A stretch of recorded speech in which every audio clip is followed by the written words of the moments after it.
Airport ఏ రకంగా ఉంటుందో మన సికింద్రాబాద్ రైల్వే స్టేషన్ కూడా అదే విధంగా నిర్మాణం చేస్తున్నాము. ప్రధానమంత్రి గారు వచ్చి స్వయంగా భూమి పూజ చేయించాను. ఇప్పుడు ఆల్రెడీ 20% పనులు జరుగుతా ఉన్నాయి. ఎందుకంటే ట్రైన్లు నడుస్తుండాలి, ప్యాసింజర్ వస్తుండాలి, సమాంతరంగా ఇక రైల్వే స్టేషన్ కట్టడం జరుగుతూ ఉంది. ఆపడానికి వీలేదు.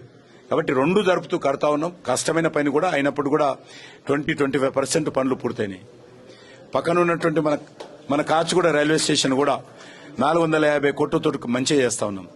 నాంపల్లి రైల్వే స్టేషన్ అద్భుతంగా కడతా ఉన్నాం. చెప్పని నాంపల్లి కూడా కడుతున్నాం అంటారు, చెప్తానంటే.